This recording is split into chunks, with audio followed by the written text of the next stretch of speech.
Hello दोस्तों, मैं Amit sir और इंडिया 24H में आप लोग का स्वागत है।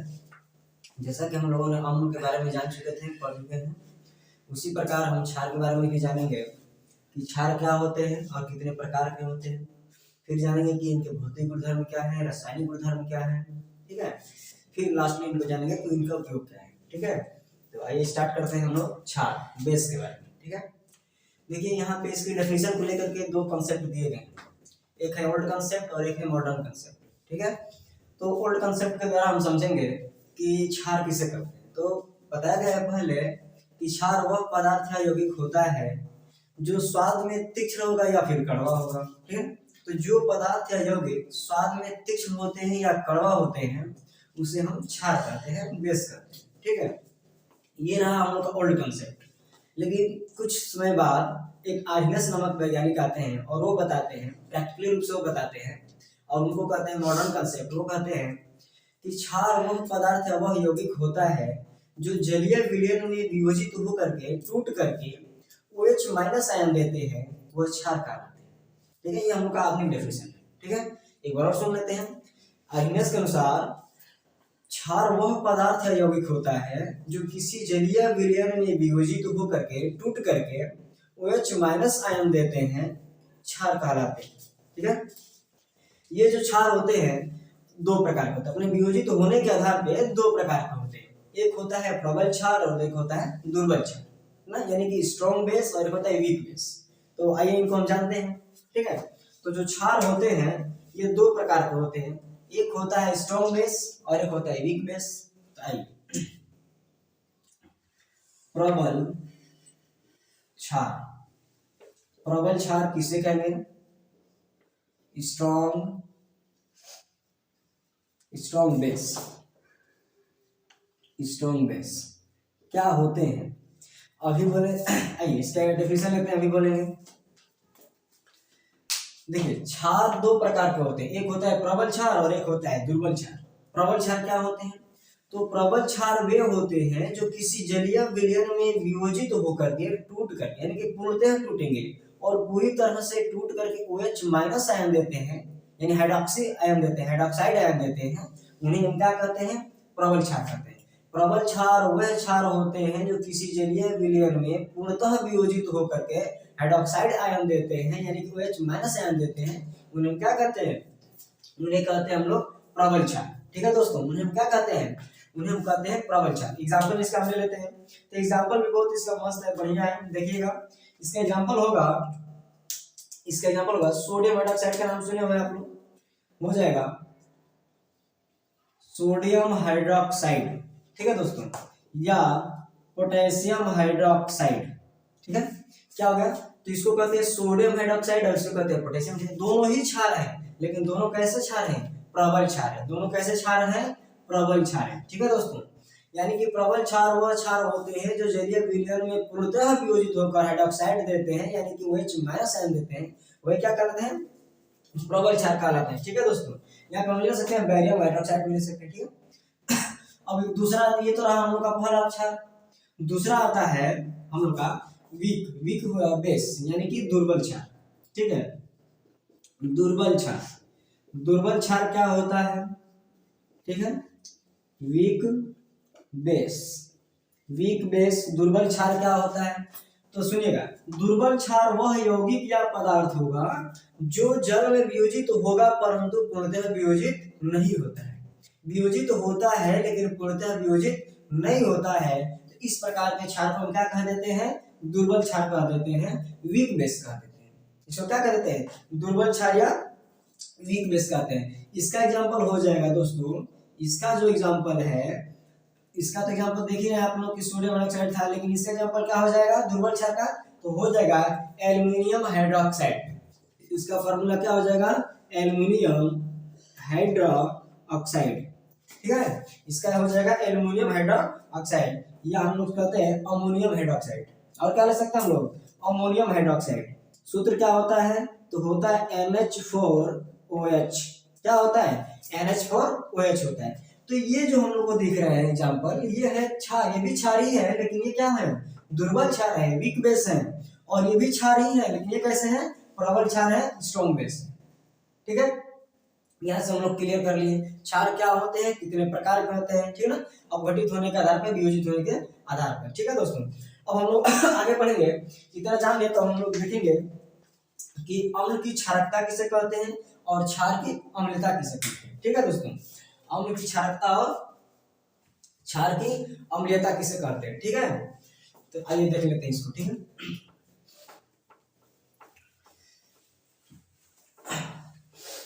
अम्ल की क्षारकता और क्षार की अम्लीयता क्या होते हैं, ठीक है, इसको हम देख लेते हैं।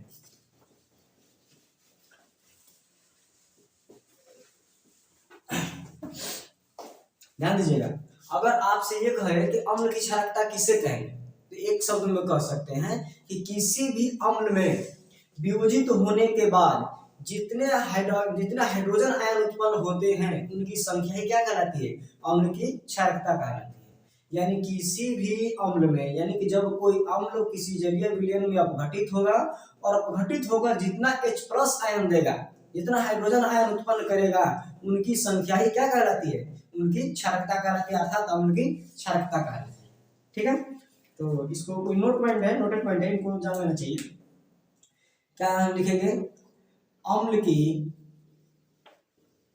की क्षारकता, अम्ल की क्षारकता, ठीक है।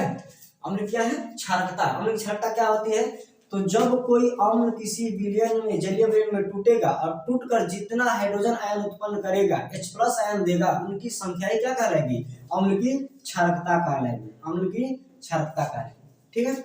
इसका बिल्कुल अपोजिट हो जाता है क्या, क्षार की अम्लीयता। इसका बिल्कुल क्या हो जाता है अपोजिट, क्षार की अम्लीयता। क्षार की अम्लीयता क्या होता है, तो वह क्षार, यानी बोल सकते हैं कि जब कोई क्षार किसी जलीय विलयन में वियोजित होकर टूटकर जितना हाइड्रोक्साइड आयन उत्पन्न करे, OH- आयन उत्पन्न करे, उनकी संख्या ही क्या कहलाएगी, उस क्षार की अम्लीयता कहलाती है, ठीक है। ये दोनों ही एक दूसरे क्या होते हैं, अपोजिट होते हैं। ये सूचकांक भी होते हैं, ये बताते हैं कि कौन अम्लीयता दर्शा रहा है और कौन क्षारकता दर्शा रहा है, ठीक है। तो हम लोग का नोटेड पॉइंट है, बहुत छोटे छोटे पॉइंट थे, ठीक है। आगे हम लोग आते हैं ठीक है। आगे हम देखते हैं क्षारों के भौतिक गुणधर्म। क्षारों के भौतिक गुणधर्म क्या होते हैं, ठीक है, यानी कि physical properties of base, physical properties of base, ठीक है, फिजिकल प्रॉपर्टीज ऑफ बेस। क्षार के भौतिक गुणधर्म क्या होते हैं, तो इनके भी दो तीन हैं, जान लीजिएगा क्या है इनके। सुनिएगा, हम बोलेंगे क्षार का पहला भौतिक गुणधर्म, तो का पहले तो भौतिक गुणधर्म के बारे में पिछले वीडियो में बता चुके हैं। भौतिक गुणधर्म को हम क्या बता सकते हैं, यानी किसी भी पदार्थ का आकार आकृति में चेंजिंग आ जाता है, उसके स्वाद में चेंजिंग आ जाता है, उसके गंध में चेंजिंग आ जाता है, या उसके रंग में चेंजिंग आती है। इन सबके चेंजिंग में जब कोई कुछ ना कुछ चेंजिंग आता है, तो इनको हम क्या कहते हैं, भौतिक गुणधर्म। चाहे हम किसी भी पदार्थ को ले सकते हैं, ठीक है। तो यहाँ हमको किसको लेना है, क्षार को लेना है। तो हम बोल सकते हैं आराम से, एकदम आसान भाषा में कह सकते हैं कि क्षार का जो पहला भौतिक गुणधर्म होगा वह यह होगा कि यह स्वाद में तीक्ष्ण होगा या कड़वा होगा, ठीक है। यह क्षार का भौतिक गुणधर्म पहला क्या हो जाएगा, यह स्वाद में तीक्ष्ण होगा या कड़वा हो जाएगा, ठीक है। दूसरा क्या होगा इसका, दूसरा इसका क्या हो जाएगा, तो ध्यान दीजिए करता क्या है कि क्षार जो होते हैं लाल लिटमस पेपर को क्या कर देते हैं, नीला कर देते हैं। क्षार जो होते हैं या लाल लिटमस पेपर को नीला कर देते हैं, ठीक है, यानी कि अभी बोले कि रंग में चेंज आएगा, ठीक है। तीसरा क्या हो जाएगा इसका, तीसरा हो जाएगा कि ये सॉफ्ट होते हैं। क्या होते हैं, सॉफ्ट यानी मुलायम। बस हम एग्जांपल क्या ले सकते हैं इसमें, साबुन। एग्जांपल में क्या ले सकते हैं हम लोग, साबुन को ले सकते हैं, ठीक है ना। ये इसका क्या हो गया, इसका भौतिक गुणधर्म हो गया, ठीक है। तो ये दो तीन ऐसे हैं जो क्या कहेंगे, भौतिक गुणधर्म कहेंगे। स्वाद में चेंजिंग आ जाए, उसके रंग में चेंजिंग आ जाए, उसके आकार आकृति में चेंजिंग आ जाए, ठीक है ना। ये सब कुछ क्या कहेंगे, भौतिक गुणधर्म कहेंगे। या इनकी एक होती है संक्षारक। संक्षारक क्या होता है, तो संक्षारक मतलब इसकी इनके संक्षारक से क्या होता है, किसी भी पदार्थ का रंग डिस्कलर, मतलब जो कलर होता है वो डिस्कलर हो जाता है, नष्ट हो जाते हैं, ठीक है ना। तो ये भी इनके क्या कहलाएंगे, भौतिक गुणधर्म भी कहलाएंगे। लेकिन यहाँ पे एक पॉइंट आपने ध्यान दीजिएगा, कभी कभी पूछ देता है आप लोगों से, कभी कभी क्वेश्चन पूछ लिया जाता है कि जो संक्षारक प्रवृत्ति होती है किसकी अधिक होती है, ठीक है। संक्षारक प्रवृत्ति किसकी अधिक होती है, अम्ल की अधिक होती है कि क्षार की अधिक होती है, ठीक है ना। तो यहाँ पे का हम लोग का जवाब रहेगा कि जो संक्षारक प्रवृत्ति है अम्ल का अधिक होता है, किसके अपेक्षा, क्षार के अपेक्षा। यानी क्षार की अपेक्षा जो संक्षारक प्रवृत्ति है अम्ल की अधिक होती है, ठीक है। तो ये जो भी हम 3-4 पॉइंट बताए हैं ये हम क्षार के क्या पढ़े हैं, भौतिक गुणधर्म पढ़े, ठीक है दोस्तों। तो अब हम यहाँ से चलेंगे कि क्षारों के रासायनिक गुणधर्म क्या होंगे। यहाँ से हम पढ़ेंगे कि क्षार के रासायनिक गुणधर्म क्या होते हैं। तो मिटाते हैं इसको, ठीक है, बहुत सिंपल है। क्षार के रासायनिक गुणधर्म यानी कि लिखेंगे chemical properties of base, chemical properties of base, क्षार के रासायनिक गुणधर्म। रासायनिक गुणधर्म में हमको ये देखना होता है, किसी भी पदार्थ का अगर हम रासायनिक गुणधर्म देख रहे हैं तो वहां पे हम लोग को यही देखना होता है कि इस पदार्थ का जब किसी, मान लीजिए कि धातु से क्रिया कराते हैं, जैसे क्षार है, क्षार का धातु से क्रिया कराएंगे तो वह क्या प्रोडक्ट में बना रहा है। अगर क्षार की क्रिया हम धातु ऑक्साइड से कराएं तो क्या बना रहा है, धातु ऑक्साइड से क्या बना रहा है। अगर क्षार की क्रिया हम अम्ल से करा रहे हैं तो क्या बना रहा है। कहने का मतलब यही, इसके क्या कहलाते हैं, तो क्षारों के रासायनिक गुणधर्म कहलाते हैं। तो आइए इसका हम पहला देखते हैं कि रासायनिक गुणधर्म में क्या पढ़ना है, फिर क्या चीज है, ठीक है। देखिए यहाँ पे क्या होगा, धातु के साथ क्रिया, रिएक्शन विथ मेटल। चलिए देख लेते हैं, रिएक्शन विथ मेटल।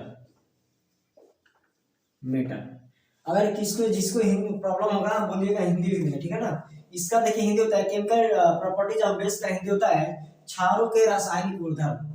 लिख दे रहे हैं क्षारों के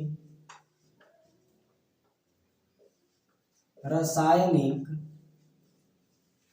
गुणधर्म, क्षारों के रासायनिक गुणधर्म, ठीक है, इसका हिंदी होता है। इंग्लिश में क्या कहेंगे, केमिकल प्रॉपर्टीज ऑफ बेस। अब बेस में पहला क्या देखना है कि रिएक्शन विथ मेटल, यानी कि धातु के साथ अभिक्रिया।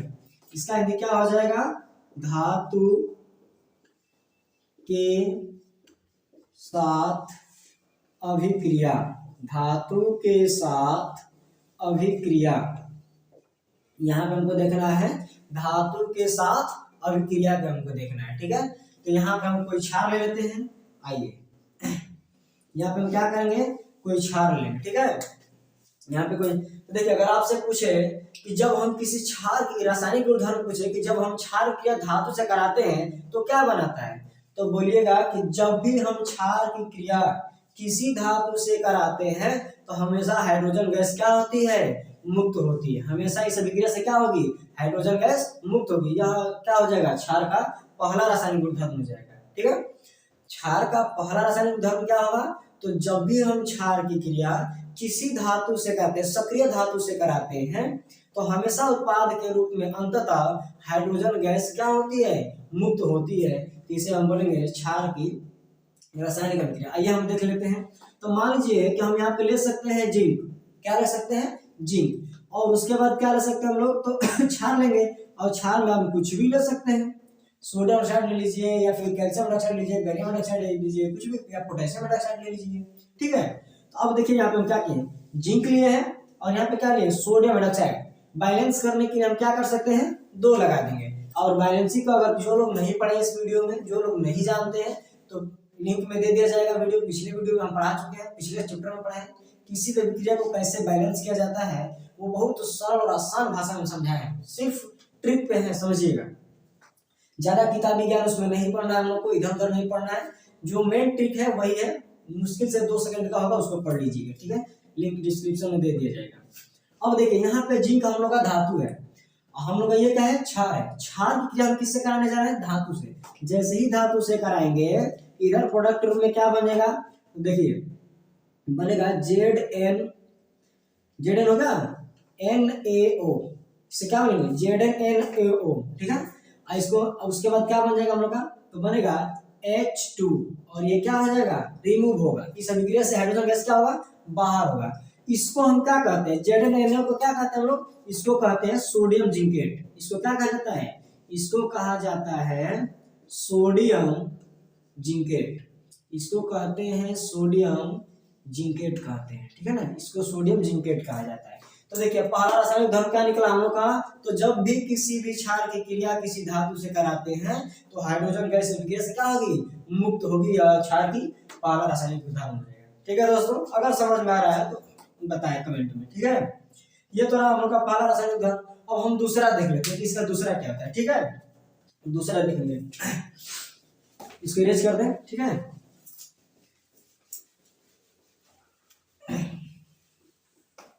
देखिए दूसरा जो होगा, हम अब क्षार की क्रिया अधात्विक ऑक्साइड के साथ कराने वाले। किसके साथ कराने वाले हैं, अधात्विक ऑक्साइड। लिखेंगे रिएक्शन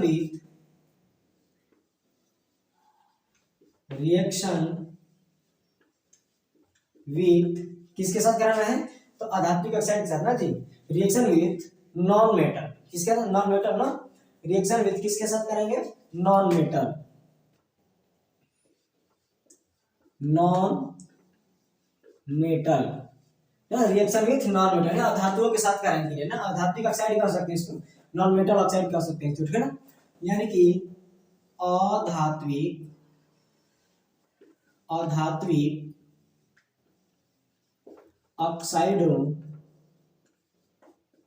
ऑक्साइडों के साथ अभिक्रिया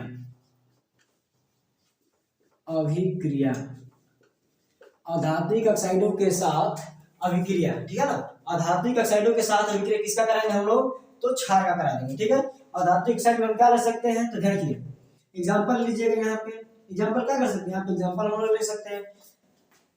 अब यहाँ पे हमको क्या पॉइंट देना है, ध्यान दीजिएगा। जब दूसरा रासायनिक उदाहरण पढ़ रहे हैं, यानी कि जब भी हम क्षार की क्रिया किसी अधात्विक ऑक्साइड से कराते हैं तो हमेशा इसमें अंततः जल का निर्माण होता है। किसका निर्माण होता है, जल का, यानी कि H2O इसमें बनेगा, है ना, ध्यान दीजिएगा।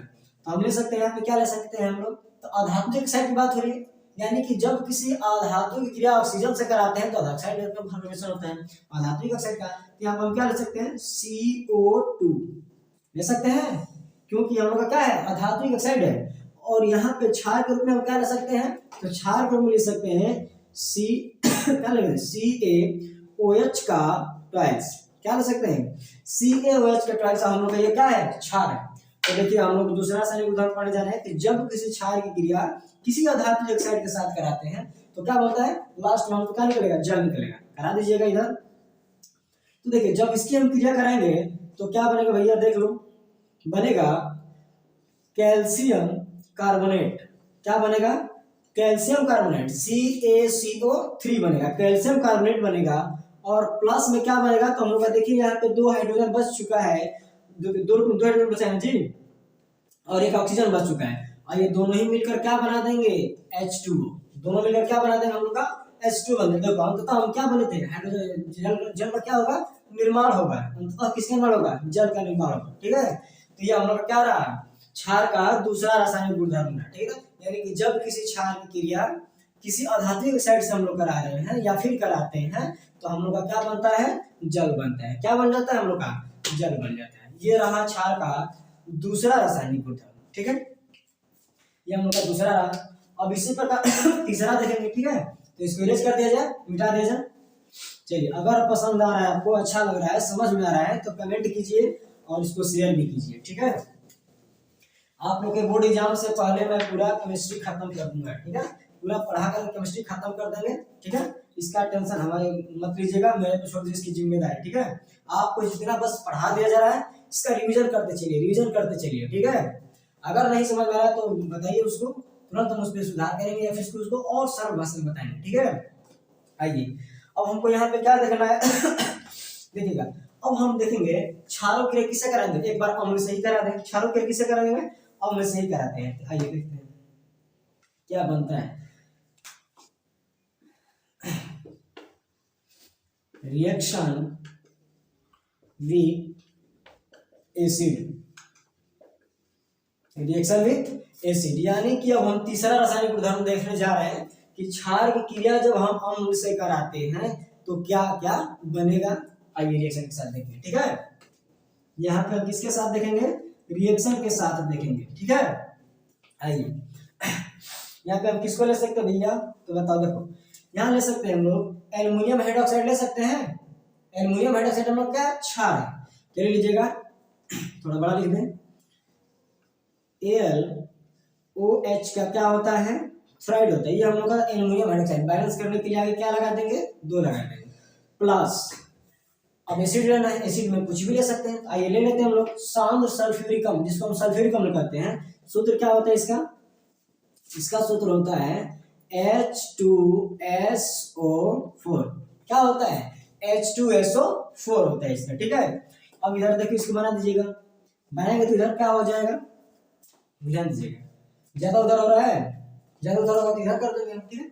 चलिए ये देख लीजिए, अब देखिए इसको जब बनाएंगे तो क्या बनेगा, यहाँ बनेगा एल्युमिनियम सल्फेट बनेगा, Al हो गया। अब उसके बाद क्या हो जाएगा, SO4, AlSO4 बनेगा, एल्युमिनियम सल्फेट बन जाएगा, ठीक है। AlSO4, अब यहाँ पे क्या होगा इसका थ्राइड, AlSO4 का थ्राइड बन जाएगा, ठीक है। और प्लस, और क्या बनने वाला है यहाँ से, देखिए तो और कुछ निकल रहा है यहाँ से, यहाँ से क्या निकलने वाला है, यहाँ से निकलेगा जल, यहाँ भी क्या निकलेगा, जल निकलेगा, ठीक है। यहाँ भी निकल जाएगा जल, यहाँ भी क्या निकल जाएगा हम लोग का, तो जल निकलेगा। कितना निकलेगा जी, तो देख लीजिएगा, यहाँ पे बैलेंस करके देख लीजिएगा, ठीक है ना। देखिएगा यहाँ पे कितने हैं, उस हिसाब से आप लोग यहाँ निकाल दीजिएगा, ठीक है ना। चलिए तो देखिए लास्ट में हम लोग को देखना क्या है कि जब किसी क्षार की क्रिया हम किससे कराते हैं, अम्ल से कराते हैं। जब किसी क्षार क्रिया हम अम्ल से कराते हैं तो इस अभिक्रिया में भी क्या प्राप्त होता है, जल प्राप्त होता है। यहाँ से भी क्या होता है, जल निकलता है, ठीक है ना, यहाँ पे जल मिलता है, ठीक है। आइए अगर इसको बैलेंस करना है तो बैलेंस तो हम सिखाए हैं पिछले वीडियो में, नहीं अगर सीखे हैं, नहीं जानते हैं तो इस वीडियो के डिस्क्रिप्शन में दे दिया जाएगा लिंक, उसको जाकर देख लीजिएगा, 5 मिनट लगेगा। बैलेंस करना है जी, देख लो बैलेंस कैसे करते हैं। देखो यहाँ पे एल्युमिनियम कितने हैं, 2 एल्युमिनियम है, इधर कितना है, देख लो कितना है इधर, इधर तो भैया कितना है देख लीजिएगा, एक ही है ना। इसके लिए हमको क्या करना पड़ेगा बताइए, इसके लिए यहाँ पे लगा देंगे 2, इसके लिए यहाँ पे क्या लगाएंगे 2 लगा देंगे, Al2SO4 का थ्राइड। अब ये क्या होगा, एल्युमिनियम सल्फेट होगी, ठीक है। अब हाइड्रोजन को बैलेंस कर दीजिए, तो देखो देखिए यहाँ पे कितना है, 3 गुना के 6 यहाँ पे है, और उसके बाद देखो यहाँ पे कितना है, जोड़ लीजिएगा, 3 गुना के 6 हो गया ना जी, और यहाँ पे हो जाएगा 2 यहाँ पे, तो यहाँ लगा देंगे 3, तो देखो 3 गुना के 6 यहाँ हो गया और 3 गुना के 6 यहाँ, टोटली कितने हो गए हाइड्रोजन, 12 हाइड्रोजन में। तो यहाँ पे देख लीजिए 6 गुना के 12 हो गए, है ना। ऑक्सीजन का देख रहे हैं तो देख लीजिए यहाँ पे कितने हैं। इस प्रकार से हम लोग क्या कर सकते हैं, बैलेंस कर सकते हैं। खैर बैलेंसिंग पहले चैप्टर में है, हम यहाँ बस इतना देखेंगे कि क्षार के रासायनिक गुणधर्म क्या होते हैं। तो जब भी हम क्षार की क्रिया किसी अम्ल से कराते हैं तो जल का क्या हो जाता है, निर्माण हो जाता है। तो इस प्रकार से हम लोग क्षार का भौतिक गुणधर्म भी देख लिए, रासायनिक गुणधर्म भी देख लिए। अब हमको देखना है क्षारों का उपयोग, हमको यहाँ पे क्या देखना है, क्षारों का उपयोग क्या होता है, ठीक है। तो आइए उसको भी देख लिया जाए, ठीक है। क्षारों का उपयोग क्या होता है इसको हम देख लें, ठीक है। आइए पढ़ेंगे यूजेज ऑफ बेस, क्या पढ़ेंगे हम लोग, तो यूजेज ऑफ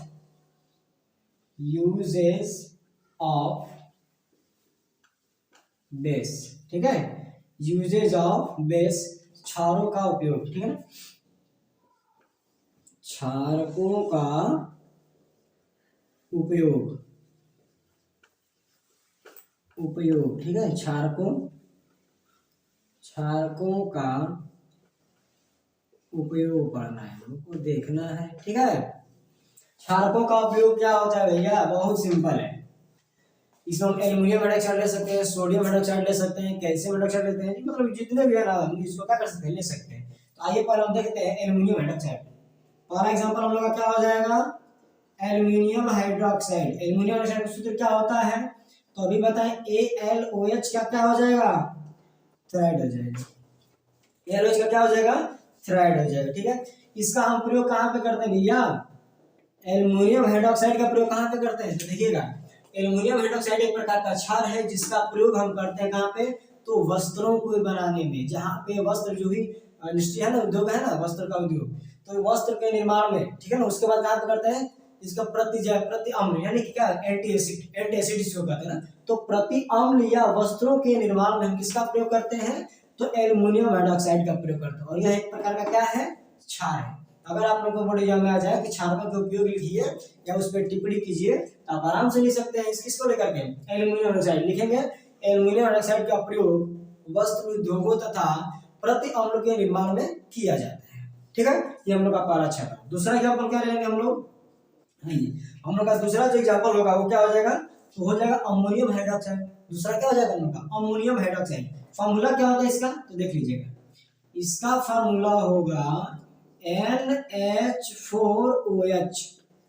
फॉर्मूला क्या होता है इसका, NH4OH होता है। और यह भी हम लोग का क्या है प्रकार का, तो यह भी हम लोग क्या है, तो ये हम लोग का क्या है भैया, तो ये भी हम लोग का पड़ता है क्षार है, ठीक है ना। इसका प्रयोग कहाँ पर होता है, देखिए इसका प्रयोग करते हैं निर्जलीकरण के रूप में। किसके कारण करते हैं, तो निर्जलीकरण के रूप में ना, यानी जो क्लीजिंग एजेंट होते हैं, जो क्लीजिंग एजेंट निर्जलीकरण, तो जो क्लीजिंग एजेंट होता है, निर्जलीकरण होता है, उसका प्रयोग किसको करते हैं, तो क्षार के रूप में हम अमोनियम हाइड्रोक्साइड का प्रयोग करते हैं, है ना। तो निर्जलीकरण के रूप में जिस क्षार का प्रयोग किया जाता है वह क्या होता है, अमोनियम हाइड्रोक्साइड होता है, जिसका फार्मूला क्या होता है, NH4OH होता है, ठीक है। चलिए, तो इस प्रकार से दो एग्जांपल देख लिए, तीसरा और देख ले, ठीक है, तीसरा भी देख लिया जाए।